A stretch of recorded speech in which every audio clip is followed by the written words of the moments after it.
Assalamualaikum warahmatullahi wabarakatuh. Kali ini Asia Teknik akan membahas tentang motor wash ya, yang sering dipakai di mesin cuci satu tabung ya, mesin cuci top loading ya, yang disebut juga mesin cuci otomatis. Kali ini saya akan menjelaskan kepada teman-teman tentang motor ini. Ini motor bekas. Nah, motor bekas, bagaimana kita memperlakukan motor bekas, apakah masih bisa dipakai atau tidak, kalau dia ada kerusakan, titik rusaknya di mana, itu maksud saya ya. Tipenya XD-145 wash ya, motor AL ya, artinya ini isi kawatnya itu campuran aluminium ya. 220V 50Hz 145 watt ya. Dia meminta kapasitornya itu 13 UF. Ini motor bekas gitu. Saya mau tunjukkan sama teman-teman memperlakukan motor bekas, apakah motor bekas ini masih bisa digunakan atau tidak ya. Kita bisa menggunakan multitester dulu ya. Multitester bisa menggunakan kapasitor untuk pengetesan ya. Nggak usah yang baru-baru, bekas saja ya. Itu yang penting masih ada fungsinya ya. Sebelum kita uji coba tenaganya, kita lihat dulu di sini ya. Di sini teman-teman tuh di gambar ini ya, di gambarnya motor ini ada tulisan 140C, 140 derajat. Apa ini yang tertulis di 140 derajat ini? Ini adalah thermofuse ya teman-teman. Ini thermofuse ya, kalau dilihat bentuknya seperti ini, thermofuse. Nah, fuse dengan thermofuse sedikit berbeda ya.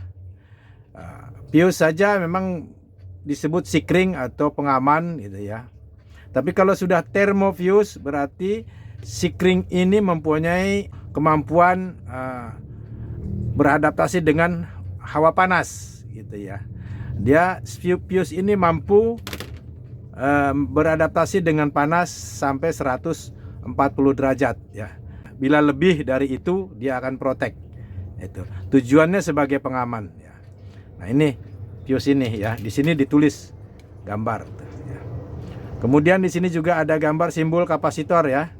Ada titik ya. Simbol gambar kapasitor, red ya, CCW ya kan. Terus yellow CW ya, artinya ini bisa putar kiri kanan ya. Itu titik satu lagi ini blue, blue sebagai common ya. Itu biasanya fuse ini masuk dari common. Bila motor ini tidak bisa berputar, berpotensi ini putus. Untuk mengetahui ini putus, fuse ini putus, kita bisa menggunakan multitester ya. Cara mengukurnya bagaimana? Ini saya tunjukkan. Kita pakai skala ohm yang ada serinenya. Nah, ada bunyi itu ya. Nah, kita ukur dari titik ke titik ujung kabel ini ya. Kita mulai titik yang tetap, kita bikin di sini apa? Blue ya. Blue ini C atau common. Kita bikin tetap dia. Tidak berpindah-pindah, kita gulung saja begini ya. Kemudian kita pegang yang dua ini, kita ukur kiri kanan apakah ada hubungan atau tidak. Yellow ada hubungan, ke red ada hubungan, relatif sama nilainya ya. Blue ke red tuh ya, blue ke red 31,5 ohm ya. Blue ke yellow 32 ohm ya. Ini relatif normal ya, relatif normal, artinya tidak zigzag gitu ya. Tidak zigzag antara blue ke red dengan blue ke yellow ya, hanya beda 0,2 aja ya, hanya beda 0,2 ya. Jadi tidak akan tidak akan mempengaruhi perbedaan putaran ya. Ini akan sama.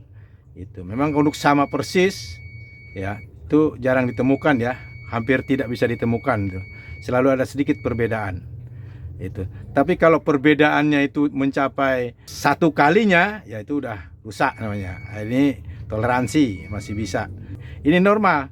Tapi seandainya ini diukur tidak ada hubungan, ke blue tidak ada hubungan, ke red yellow tidak ada hubungan, ke red tidak ada hubungan, bisa disebutkan bahwa ini putus. Apa yang putus? Ya, yang putus adalah ini.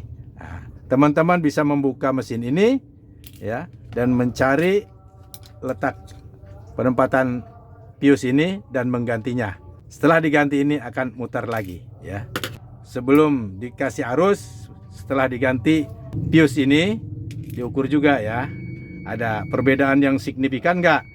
Ya, dari common ke CCW atau red, dari common ke CW yaitu yellow, ya. Tuh, ada perbedaan nggak? Perbedaan yang jauh maksudnya, gitu ya. Itu. Kalau sampai perbedaannya sampai 10 ohm, ya udah dipastikan itu mesin nggak akan normal berputar, kiri kanannya akan timpang, ya. Tetapi kalau hanya perbedaan 0,1, 0,2 ohm sampai 0,3 itu tidak ada pengaruhnya, ya, akan sama. Nah, begitu teman-teman. Jadi cara mengukur ohm daripada coil dinamo ini, ya, dinamo wash. Antara kiri dan kanan tuh harus relatif sama. Kalau hanya beda 0,1, 0,2 tidak akan berpengaruh, gitu. Dianggap sama, itu toleransi, ya. Nah, sekarang bisa kita coba dengan kita kasih arus. Tentu harus kita kasih kapasitor dulu, ya. Kebetulan ini warna kapasitor dengan warna koilnya sama, ya. Kuning-kuning, merah-merah, ya, kebetulan sama.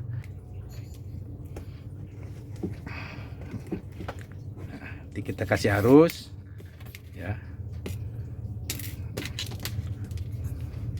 Ini kamennya biru, kita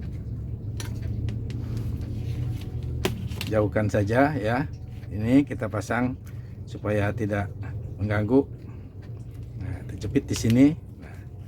Nah, ini supaya kita bisa mainkan putar kiri dan putar kanannya.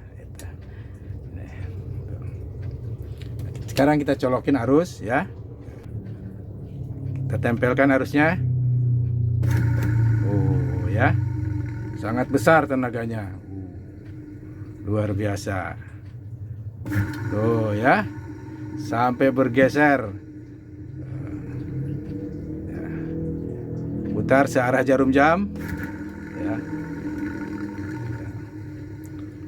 Putar kebalikan searah jarum jam. Tuh, ya. Sampai seperti itu, ya. Hati-hati teman-teman, ya, karena polinya ini tajam sekali. Kalau kena tangan bisa sobek, ya, berbahaya.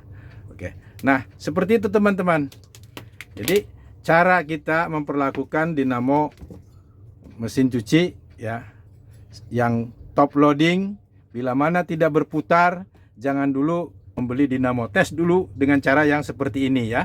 Diukur dulu ohmnya, ya, nilainya ada enggak hubungannya ketiga kabel ini, merah, kuning, biru, itu ada hubungan atau tidak. Dan apabila tidak ada hubungan, berarti yang saya katakan tadi di sini termopiusnya putus. Nah, bisa teman-teman menggantinya dengan mudah kok, ya, mudah, dan dicari piusnya juga mudah di toko-toko spare part ada, menggantinya mudah sekali. Sayang nanti kalau langsung belum tahu pasti udah langsung beli motor, gitu, ya kan. Nah, seperti itu.